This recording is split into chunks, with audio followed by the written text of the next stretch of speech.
Question: what do Kevin Durant, LeBron James, Anthony Davis, LaMelo Ball, Luka Doncic, Cade Cunningham, Tyrese Halliburton, Anthony Edwards, Karl Anthony Towns, Zion Williamson, and these 78 other players have in common? I'll give you a second to think about it. There's a lot of guys here, different teams and situations. It's injuries. All 88 of these players are either out or day-to-day due to injuries. NBA players just can't stay healthy. And no longer is it just the notoriously injury-prone players being sidelined. It seems like no one can avoid both small and severe injuries. And the weirdest part is that no one can figure out why. Today's video is brought to you by SeatGeek. With the NBA season quickly coming to a close, don't miss out on seeing your favorite team live and in person. And SeatGeek is here to get you in on the action. Check this out. Just download the SeatGeek app and use the promo code JXMY to get $20 off your first order. SeatGeek makes buying tickets easier than ever before with a rating system that lets you know which tickets are a good deal and which tickets are a bad deal. If it's green, that's a banger. You're getting a good deal there. Red? Not so much. I've been using SeatGeek for years. It's simple, it's easy, and it's a surefire way to get the best deal for your tickets. Whether it's a concert, basketball game, football, baseball, festival, SeatGeek's got it all. Download the app, use promo code JXMY, and get $20 off your first order today. In the 2002-2003 NBA season, Michael Jordan played in his last NBA game. And at 40 years old, Michael managed to play all 82 regular season games that year. Looking back, this seems like an extraordinary feat for an aging legend. But 20 years ago, it was fairly standard to play every single game. In fact, that same season, Kevin Garnett didn't miss a single game. Kobe Bryant didn't miss a game, Steve Nash didn't, neither did Allen Iverson or Stephon Marbury. Even the 7'6" Yao Ming played all 82 games that season. Fast forward 20 years, and in a league where injuries and load management have ran rampant, there is only one all-star level player who hasn't missed a single game all season. But this is just the tip of the injury-riddled iceberg, because this season there are only 12 players who haven't missed a single game. 20 years ago, there were 46 players who didn't miss a single game all season. What's going on here? Why can't NBA players stay on the court? With advancements in training, nutrition, recovery, the amount of money these players are spending on their bodies, the world-class facilities and staff to keep them in impeccable condition, how are these players incapable of staying healthy? Well, we have some theories, but I'm not sure if anyone has an answer. There are currently 88 players throughout the NBA listed as out or day-to-day due to injuries.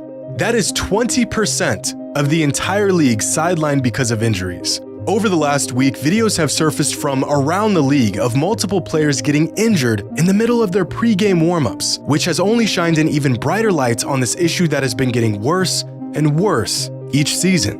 NBA players just can't stay healthy, and no one knows why. Despite the vast research and studies that have been poured into uncovering exactly why NBA players just can't stay healthy, there doesn't seem to be any clear-cut answer. Some factors point to the cumulative amount of wear and tear pro athletes today have gone through by the time they're in their mid-20s. Some studies have pointed towards the increase of dynamic in-game movements as the main culprit. But at most, these are just theories. Legendary NBA trainer Tim Grover, who worked with the likes of Michael Jordan, Kobe Bryant, and Dwayne Wade, attributes many injuries in the NBA today to simply not enough weightlifting. As players have shifted more and more towards sports-specific workouts and movements, their bodies have almost become unfamiliar with simple things like repetitive body weight impact and quick changes in momentum. You build a foundation by lifting weights. You have so much more resources, less contact, and more injuries. It's mind-boggling to me. It's because everything is rubber band, everything is resistance, everything is cable. When you get hit, when you jump, when you land, there's no pulleys, there's no cables. Your body weight is the metal. You have to learn how to explode with it, and you also need to learn how to land with it and how to stop it. And that's what metal does. It teaches you to lift it, but it also teaches you to put it down. Accelerate and decelerate. Grover also speculates that it's not what the players are doing today that leads them to injuries, It's what they've done in the past. In an article published by Sports Illustrated back in 2014, Grover explains, players aren't sustaining these injuries because of the games they're playing, they're getting these injuries because of the number of practices and games they've already played. Hundreds of games, thousands of hours since they were old enough to pick up a ball. Pee-wee, youth leagues, summer camps, travel teams, AAU, high school, college. A relentless schedule of games, practice, travel, and training, sometimes for multiple teams and leagues, with multiple trainers and programs. No time to play or train for other sports. End result, the same muscles, ligaments, tendons, and joints are used over and over again in the same direction, the same angles, the same motions. What piece of machinery doesn't eventually give out from repeated use over many years? At some point, the body just says,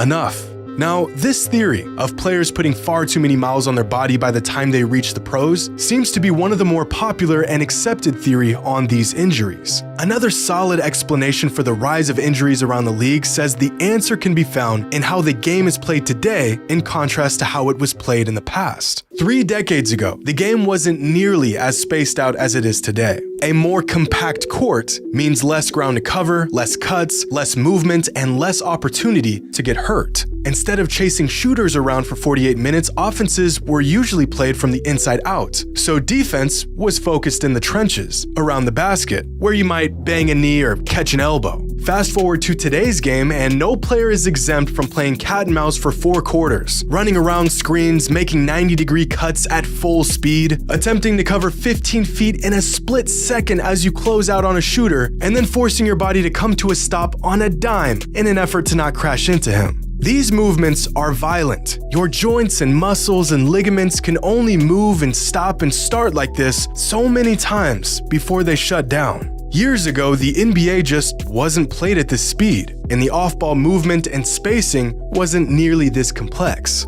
But what do the players think? I mean, they are the ones experiencing this influx in injuries after all. Well, just a couple weeks ago, Paul George touched on the subject in an interview with JJ Redick and stated that players are getting injured more now than before because they don't practice enough. Which sounds counterintuitive, but his reasoning makes sense. Now, they're like, teams don't really practice. We're not getting up and down.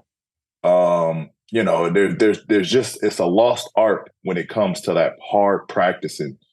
And I think that's why there's so many injuries that's going on, because guys that have a high load day and then a completely off day and then a high load day. Back then it was, you practice hard, you got a game. You practice hard, you got a game. Then you might have a day off. Then you come right back to it. So I feel like your body just built the callus, and that you were prepared for a long and rough season, to where injuries, there wasn't that many injuries. There wasn't time to take a load off because you felt good to play. You know what I mean? It's almost the reverse. They think by giving us time off, it's helped managing our bodies. But in honesty, I think it's just making us weaker as players without putting that load and strain to our bodies. And Paul George might be correct, but the increase of players who simply cannot stay on the court is a steady trend that's been going on for decades now. Back in 2000, Dr. Chad Starkey of Northeastern University conducted a study on the rate of injuries throughout the NBA, dating from 1989 to 1997. His study found that in that 10-year span, there was a 12.4% increase in game-related injuries around the league. And this problem is only getting worse each season. Not too long ago, if a player was consistently missing 10 games or more in a season, they were considered injury-prone. They were unreliable. Now playing 70 games or less in a season is considered the norm. In fact, if a high-caliber player isn't missing double-digit games in a season, most people think he's going to be burned out before the playoffs even begin. Just look at this year's All-Stars and how many games they've missed so far this season. There are currently 18 All-Stars who have already missed double-digit games this season, which may not sound like much, but 20 years ago, out of the entire NBA All-Star roster, only 3 players missed double-digit games throughout the entire season. This is absurd. And right about now, some of you may be thinking, well, a lot of those games were missed due to load management. But the whole purpose of load management is to reduce the risk of injury. So if not for load management, there's a good chance that these numbers could be even higher. But despite this, the NBA has moved mountains to try and preserve their players' health. The league has reduced the number of back-to-back games, they've trimmed down the travel times, they've adjusted multiple defensive rules to help protect their players from getting hurt, and they've practically turned a blind eye to load management taking place around the league. Combine all of this with advancements in shoe technology, training, and recovery, and one could only wonder how players in the past could possibly stay healthy when players in today's NBA seem to be breaking down more often than ever before. Well, I think it boils down to two relatively simple factors: mileage and the evolution of the game. As many experts and fans have theorized, this newer generation of NBA players have put such an extreme amount of wear and tear on their bodies at such a young age that it's only a matter of time before something gives. Most of these players have put in so many hours through youth leagues, AAU, private training, and college that by the time they're in the league, they have put the same mileage on their legs and ligaments as a player well into his NBA career in previous generations. I look at it almost like a shelf life, a clock. Every athlete has a shelf life for their athletic career. For some, it could be 30 years. For others, it could be 10. But once you start training and playing at a high level, the clock starts. Now, there's ways you can prolong this clock, like proper nutrition and training, but there's also ways to speed up this clock, like overuse and chronic injury. And eventually, when this clock times out, there's really nothing you can do to go back. From that point on, every move you make will be at the risk of injury. NBA players today not only started their clocks much sooner than players in the past, but they are also constantly speeding up their clock with nagging and sometimes even severe injuries. And as we stated before, the second and most overlooked aspect of this whole thing is the evolution of the game. At the NBA level, basketball is played so fast and so hard with so many violent cuts and redirections and weird, awkward movements that even the best athletes in the world can only take so much. At some point, all these jarring movements are gonna take a toll.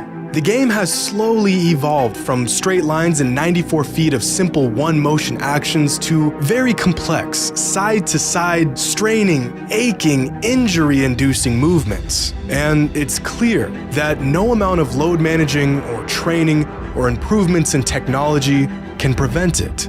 I don't know what the solution is, and quite honestly, I don't think anyone does. These players are designed to play this game, but the game may not be designed for them anymore.